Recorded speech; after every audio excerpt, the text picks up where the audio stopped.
तो आज के विशेष कार्यक्रम में हम आपको एक अद्भुत सच्चाई से रूबरू करवाने जा रहे हैं।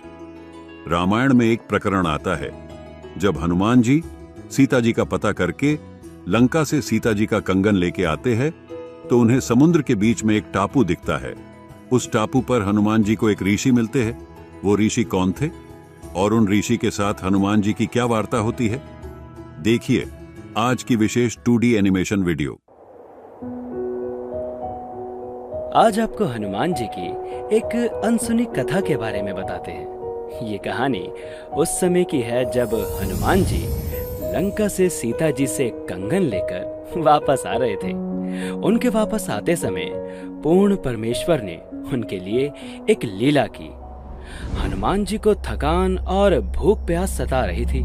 तभी उन्होंने देखा कि समुद्र के बीच एक टापू पर बहुत ही सुंदर बगीचा है और एक छोटा सा तालाब भी है। ये लीला ऋषि मुनींद्र रूप में विराजमान पूर्ण परमेश्वर ने की थी।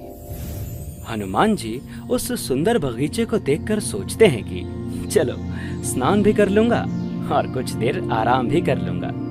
और फिर उसके बाद हनुमान जी उस बगीचे में उतर जाते हैं। हनुमान जी के पास एक कंगन था जो सीता माता ने उन्हें पहचान के लिए दिया था। उस कंगन को हनुमान जी तालाब के किनारे पर रखकर तालाब में स्नान करने के लिए उतर जाते हैं। हनुमान जी स्नान करते करते भी एक नजर उस कंगन पर रखे हुए थे, लेकिन फिर भी एक वानर उस कंगन को उठाकर भाग जाता है और हनुमान जी उससे कहते हैं, अरे ये क्या, रुको। वानर उस कंगन को मुनींद्र ऋषि के पास रखे घड़े में डाल देता है। हे राम, चलो यहां से तो निकाल लूंगा। अगर ये वानर कंगन को समुद्र में डाल देता तो नाश हो जाता।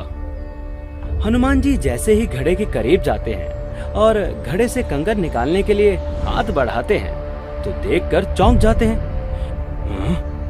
ये क्या, इसमें तो बहुत सारे कंगन पड़े हैं। जो कंगन मैं लेकर आया था वो कंगन कौन सा है? प्रणाम हो महात्मा जी, किसी बंदर ने मेरा कंगन आपके इस घड़े में डाल दिया है। कोई बात नहीं बेटा, निकाल ले जाओ। लेकिन ऋषि जी, इसमें तो पहले से ही बहुत सारे कंगन हैं। जो कंगन मैं लेकर आया था इनमें से वो कौन सा है?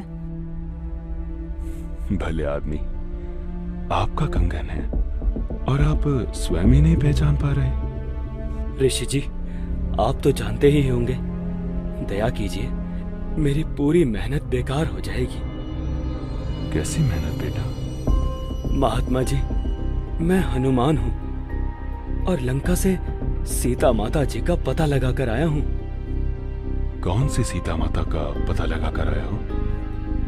महात्मा जी, आप कौन सी दुनिया में रहते हो? भगवान रामचंद्र जी की पत्नी है सीता माता। लंका के राजा रावण ने उन्हें कैद कर रखा है। मैं उन्हें खोज कर आया हूँ। ये कंगन उन्हीं का है। उन्होंने मुझे ये निशानी के रूप में दिया था। बेटा, ये आपके रामचंद्र जी न जाने कितनी बार जन्म और मर चुके हैं। कितनी बार रावण सीता का अपहरण कर चुका है और न जाने कितनी बार हनुमान कंगन लेकर आया है। ये सृष्टि कोई आज से नहीं चल रही है। न जाने कितनी ही बार ये घटना घट चुकी है। मुनींद्र जी की बातें हनुमान जी के समझ के बाहर हो रही थी। ऋषि जी, अभी तो मेरे पास इतना समय नहीं है जो आपकी बातें समझ सकूं। आप बस मुझे ये बता दीजिए कि जो कंगन मैं लाया था वो कौन सा है। रामचंद्र जी मेरा इंतजार कर रहे होंगे। तो बेटा जाओ और उठा लो आपका कंगन घड़े से। ऋषि जी, कंगन तो मैं उठा ही लूंगा, परंतु समस्या ये है कि जो कंगन मैं लाया था उसे पहचान नहीं पा रहा हूँ। इसलिए तो आपसे पूछ रहा हूँ कि इनमें से मेरा कंगन कौन सा है। बेटा, आप इनमें से कोई भी कंगन ले जाइए, सब एक ही जैसे हैं। ये वही कंगन है जो हर बार हनुमान लेकर आता है और ये वानर इस घड़े में डाल देता है। ऋषि जी, चलो आपकी मैं बात मान लेता हूँ कि ये सब कंगन हनुमान यानी मेरे ही द्वारा डाले गए हैं, लेकिन हर बार हनुमान इन कंगनों को लेकर भी तो जाता होगा। इसमें थोड़ी छोड़ जाता होगा। हाँ बेटा, लेकर भी जाता है, लेकिन इस घड़े में ऐसी शक्ति है कि इसमें कुछ भी डालो तो उसी का एक प्रतिरूप इस घड़े में तैयार हो जाता है। आप चाहो तो प्रयास करके देख सकते हो। इतना सुनकर हनुमान जी ने पास रखी एक कटोरी उठाई और उस घड़े में डाल दी। कटोरी उस घड़े में डालते ही उस कटोरी का प्रतिरूप घड़े में बन गया। देखकर हनुमान जी को बहुत आश्चर्य हुआ और ऋषि जी की बात कुछ सच लगने लगी। लेकिन सोचा कि अभी तो चलता हूँ, बाद में कभी बात करेंगे। हे ऋषि जी, आप कौन हैं? आपका नाम क्या है? मेरा नाम मुनींद्र ऋषि है। इसके बाद हनुमान जी उस घड़े में से एक कंगन उठा लेते हैं और श्री रामचंद्र जी के पास जाने के लिए छलांग लगा देते हैं। थोड़े समय बाद श्री रामचंद्र जी का युद्ध रावण के साथ होता है और श्री रामचंद्र जी उसमें जीत जाते हैं और सीता माता को अयोध्या वापस लेकर लौटते हैं। वनवास पूरा होने के बाद जिस समय श्री रामचंद्र जी का राज तिलक हो रहा था, उस समय माता सीता ने हनुमान जी को अपने गले से निकालकर सबसे कीमती मोतियों की माला दी। माता सीता से मोतियों की माला लेने के बाद हनुमान जी ने उस माला को तोड़ दिया और मोतियों को फोड़ फोड़ कर देखने लगे। हनुमान जी को ये करता देख माता सीता को क्रोध आया और हनुमान जी से वो बोली, हे हनुमान, तूने ये क्या किया? तू जानता है ये माला कितनी कीमती थी। तू रहा वानर का वानर ही, तो जंगल में ही शोभा देता है।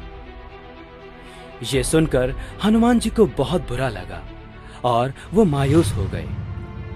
माता जी, मुझे इन मोतियों से क्या काम था? मैं तो ये देख रहा था कि यदि इन मोतियों में राम का नाम हो तब तो ये मेरे काम के हैं, वरना ये कंकर मेरे किसी काम के नहीं हैं। सीता जी के इस बर्ताव से हनुमान जी अयोध्या नगरी से चले गए और जंगल में एक पहाड़ी पर जाकर बैठ गए।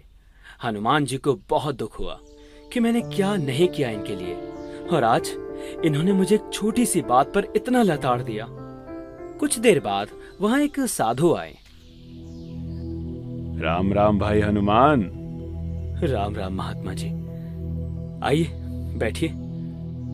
और सुनाओ हनुमान। महात्मा जी, अयोध्या में भगवान रामचंद्र जी आए हुए हैं। तीनों लोकों के स्वामी रामचंद्र जी का आज राज्याभिषेक है। भाई, हम तो उस राम के भक्त हैं जो कभी जन्मता मरता नहीं। वो कभी माँ के गर्भ से नहीं जन्मता। ये राम जी तो न जाने कितनी बार जन्म और मर चुके हैं। अच्छा, यही बातें मुझे एक मुनींद्र नाम के ऋषि जी भी कह रहे थे। जब मैं लंका से लौट रहा था तो वो मुझे एक सुंदर बगीचे में मिले थे। वो मैं ही था हनुमान, और तुम्हारे लिए ही यहाँ आया हूँ। क्षमा कीजिए भगवान, हम तो तुच्छ बुद्धि के जीव हैं। कृपया करके मुझे आपका संपूर्ण ज्ञान समझाइए और सत भक्ति प्रदान कीजिए। दर्शकों, आज की विशेष 2D एनिमेशन वीडियो में आपने देखा कि कबीर साहिब जी स्वयं करुणामय नाम से आए हुए थे। उन्होंने हनुमान जी को संपूर्ण ज्ञान से अवगत करवाया कि रामचंद्र जी पूर्ण परमात्मा नहीं है। ये अनमोल ज्ञान जगत गुरु तत्वदर्शी संत रामपाल जी महाराज के सत्संगों का अंश मात्र है। संपूर्ण आध्यात्मिक ज्ञान के लिए सुनिए संत रामपाल जी महाराज के मंगल प्रवचन।